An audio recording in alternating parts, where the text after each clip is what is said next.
Hi students, வணக்கம். இப்போ என்ன பார்க்க போகிறோம்? இயல் 8 பயிற்சி 8.5 6ஆம் கணக்கு. ஒரு தரவின் திட்ட விலக்கம் 3, சிக்மா 3. ஒவ்வொரு மதிப்பையும் 5ஆல் பெருக்கினால் கிடைக்கும் புதிய தரவின் விலக்க வர்க்க சராசரி கேட்குறாங்க. சிக்மா ஸ்கொயர்டு என்னன்னு கேட்குறாங்க. புதிய சிக்மா ஸ்கொயர், புதிய விலக்க வர்க்கம்.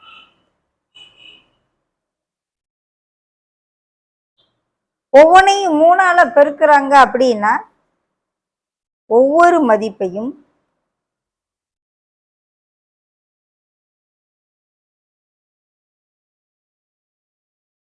ஐந்தால் பெருக்கினால்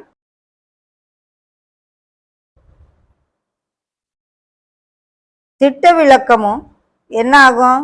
மடங்காகும். அதனுடைய மடங்காகும். கூட்டவோ கழிக்கவோ செஞ்சாங்கன்னா அதே நம்பர் தான்.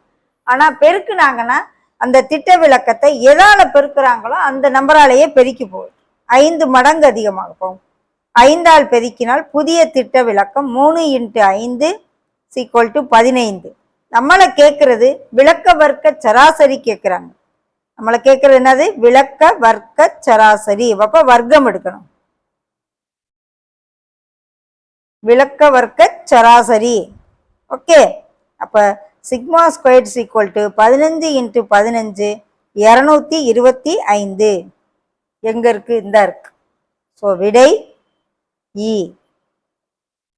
திட்ட விலக்கம் கேட்டாங்கன்னா 5ஆல பெருக்கி போட்ட வேண்டியது, பழைய திட்ட விலக்கத்தை பெருக்கி போட்ட வேண்டியது. ஆனா விலக்க வர்க்க சராசரினால ஸ்கொயர் எடுத்து